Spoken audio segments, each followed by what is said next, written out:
पाक अधिकृत कश्मीर हमको मिल जाए इसलिए यह यज्ञ हो रहा है। ये कुछ नहीं, ये मूर्ख नीति है। और प्रधानमंत्री उसके लिए केवल दुग्ध आहार कर रहे हैं, अन्न नहीं लेंगे। 11 दिन तक वो अन्न नहीं ले रहे हैं। बिना बलिदान के वरदान नहीं मिला करता, बस यही कह रहा हूँ। हमने बलिदान दिया तो हमको वरदान मिला। 14 वर्ष के वनवास के पश्चात भगवान राम के आने पर अयोध्या वासियों की जो प्रतिक्रिया हुई थी, वही प्रतिक्रिया इसमें मेरी है। मेरे हर्ष का कोई ठिकाना नहीं है। मैंने 3 प्रतिज्ञा की थी, 2 प्रतिज्ञाएं। पहली कि श्री अयोध्या में कथा करने तब आऊंगा जब राम जन्मभूमि का निर्णय हो जाएगा, एक। और दूसरी प्रतिज्ञा की थी कि अपनी राम कथा में श्री राम राज्याभिषेक का उत्सव तब करूंगा जब ये निर्णय हमारे पक्ष में आ जाएगा। दोनों प्रतिज्ञाएं भगवान ने पूरी कर ली, तो मैं बहुत प्रसन्न हूं। आज से यज्ञ भी शुरू हो गया है। कहाँ?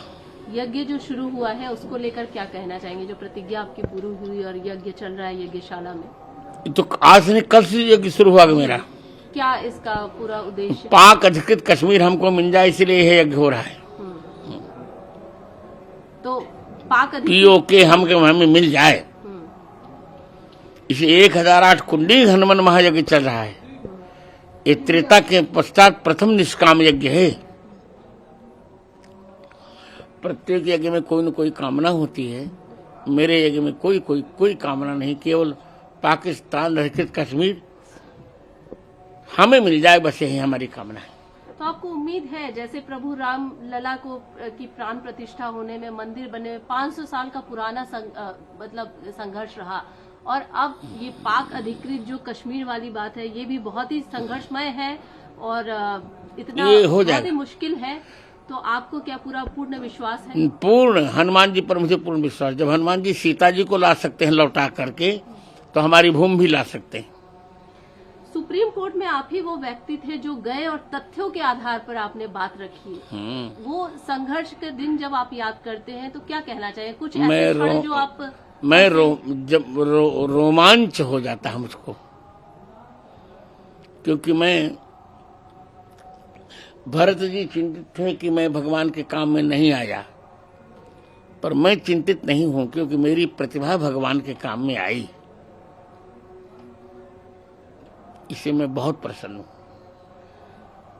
गुरुजी, एक बात और भी जानना चाहूंगी। रामलला की प्राण प्रतिष्ठा को लेकर भी बहुत सारे प्रश्न उठाए जा रहे हैं कुछ राजनीतिक दलों द्वारा कि ये उचित नहीं है, शास्त्रों के अनुसार नहीं है, शास्त्र के अनुसार शास्त्र के अनुसार यही है। गर्भगृह में राम जी, गर्भगृह का मंदिर पूरा हो गया, इससे भगवान स्थापित हो रहे हैं, अब ऊपर बनता रहेगा। और पुनर्वसु नक्षत्र भी है, त्रेता की छाया है, बहुत उचित है। और प्रधानमंत्री उसके लिए केवल दुग्ध आहार कर रहे हैं, अन्न नहीं लेंगे। 11 दिन तक वो अन्न नहीं ले रहे हैं। क्या ऐसा कोई प्रधानमंत्री देखा आपने? सोचिए। लेकिन सवाल तो बहुत सारे उठाए जा रहे हैं। अन्य पार्टी बात ऐसी है, कुटिल राजनीति कर रहे हैं जिनको चुनाव जीतने नहीं, जिनको कुछ करना नहीं हो तो करेंगे ही करेंगे। प्रश्न कहते हैं न, खिसियानी बिल्ली कम्मे को नोचे। उनको कुछ करना नहीं है, अब अच्छा कार्य हो रहा है तो प्रश्न उठा रहे हैं। और चुनाव जीतने के लिए करें, कौन बड़ा पाप करे? इतना बड़ा काम तुमने किया है क्या? 60 वर्ष तुम्हारे पास भारत रहा, क्या किया तुमने? अब भारत 5वीं अर्थव्यवस्था हो गया, अब धीरे धीरे तीसरी होगा, अब फिर प्रथम हो जाएगा।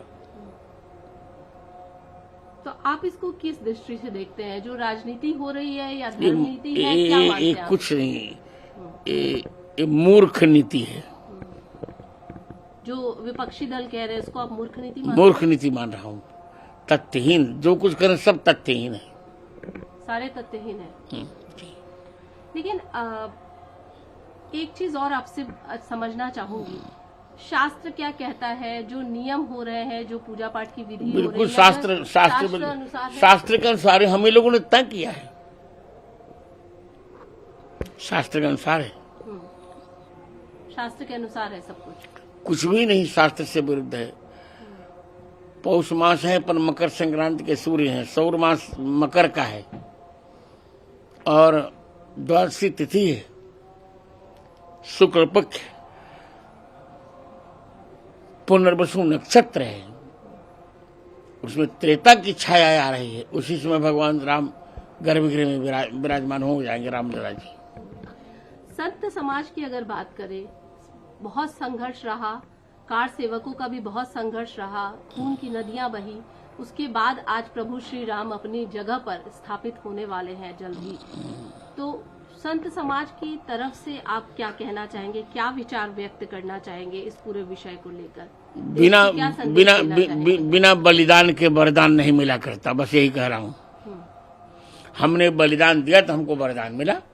For more of such videos, do like, share and subscribe to ET Now Swadesh.